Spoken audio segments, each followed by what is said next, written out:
नमस्कार, आप सभी का एक बार फिर से स्वागत है हमारे।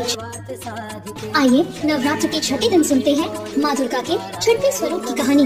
नव दुर्गा के 9 स्वरूपों में देवी के छठे रूप को देवी कात्यायनी के नाम से पूछा जाता है। माँ कात्यायनी की पूजा नवरात्रि के छठे दिन यानी षष्ठी को बड़े धूमधाम से की जाती है। देवी की महिमा को लेकर 2 कथाएं हिंदू धर्म में बहुत प्रचलित हैं। देवी के इस स्वरूप की महत्तम कथा ऋषि कात्यायन से जुड़ी होने के कारण उनका नाम कात्यायनी पड़ा।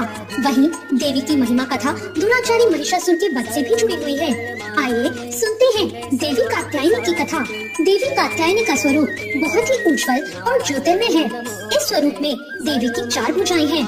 इनमें से दाईं तरफ वाली ऊपर की भुजा अभय मुद्रा में है और नीचे वाली भुजा वर मुद्रा में। वहीं बाईं तरफ वाली नीचे की भुजा में तलवार और ऊपर वाली भुजा में कमल का पुष्प सुसज्जित है। देवी कात्यायनी का वाहन सिंह है। देवी कात्यायनी की कथा हमें देवी भागवत महात्म और मार्कंडेय पुराण में मिलती है। पुराणों के अनुसार कत नाम के एक बहुत ही प्रसिद्ध महर्षि हुए थे। उनके एक पुत्र थे जिनका नाम था ऋषि कात्य। आगे जाकर ऋषि कात्य के गोत्र में महर्षि कात्यायन का जन्म हुआ और ऋषि अपने तप के कारण विश्व प्रसिद्ध हुए। ऋषि कात्यायन की इच्छा थी कि देवी भगवती उनके घर पुत्री के रूप में जन्म ले, इसलिए उन्होंने कई वर्षों तक देवी भगवती की कठोर तपस्या भी की। मान्यता है कि ऋषि कात्यायन की ऐसी एक निष्ठ तपस्या को देखकर उनसे प्रसन्न होकर देवी भगवती ने उनकी इच्छा का मान रखते हुए उनके घर में जन्म लिया। ऋषि कात्यायन की पुत्री होने के कारण ही देवी भगवती कात्यायनी कहलाई। महर्षि कात्यायन ने बड़े प्रेम से देवी कात्यायनी का पालन पोषण किया था। कुछ समय बीता, पृथ्वी पर दुराचारी महिषासुर का उपद्रव सारी सीमाएं लांघ रहा था। महिषासुर को ये वरदान मिला था कि कोई भी पुरुष उसे कभी पराजित नहीं कर सकता और न ही उसका अंत कर सकता है, इसलिए उसे किसी का डर नहीं था। और देखते ही देखते उसने देवलोक पर भी अपना कब्जा कर लिया। तभी भगवान विष्णु, प्रजापति ब्रह्मा जी और देवादिदेव महादेव ने उसका विनाश करने के लिए अपने अपने तेज से मिलित एक देवी को उत्पन्न किया। मान्यता है कि महर्षि कात्यायन ने इन देवी की सर्वप्रथम विधिवत पूजा की थी, इसलिए देवी को कात्यायनी नाम से जाना गया। वहीं देवी कात्यायनी से जुड़ी एक और पौराणिक कथा के अनुसार देवी की उत्पत्ति महर्षि कात्यायन के यहाँ अश्विन महीने में कृष्ण चतुर्दशी को हुई थी। इसके बाद महर्षि ने शुक्ल सप्तमी, अष्टमी और नवमी तक देवी की अपने आश्रम में विधिवत पूजा अर्चना की और दशमी को देवी के इस स्वरूप में महिषासुर का वध किया था। यही कारण है कि देवी के इस स्वरूप को देवी कात्यायनी के नाम से जाना गया था। महिषासुर का अंत करने के कारण देवी को महिषासुर मर्दानी के नाम से भी जाना गया। दोस्तों, माना जाता है कि देवी दुर्गा का यह स्वरूप अमोघ फलदायिनी है।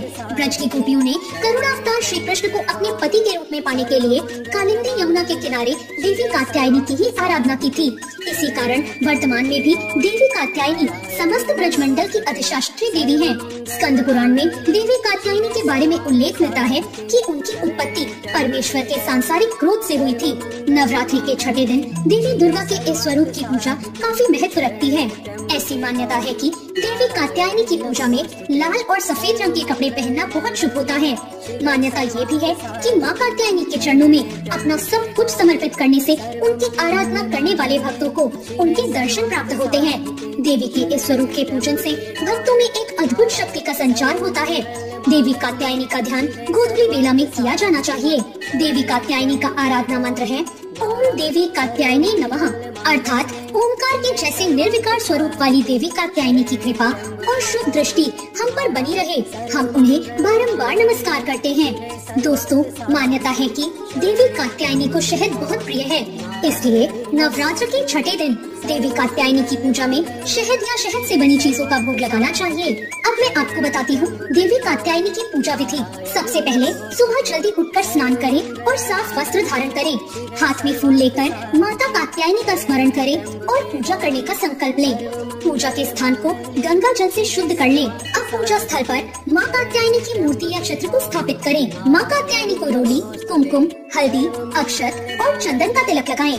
पीले फूल, शहद, फल और मिष्ठान का भोग लगाएं। उसके बाद घी का दीपक जलाएं। देवी के मंत्रों का जाप करें।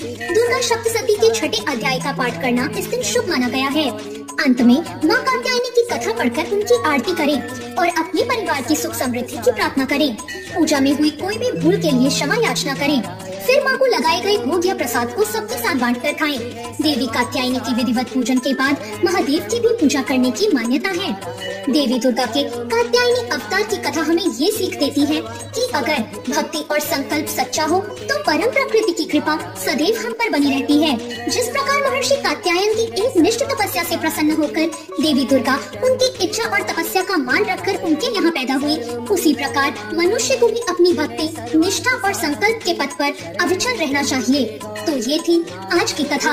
आपको आज की ये कथा कैसी लगी कमेंट करके जरूर बताएं।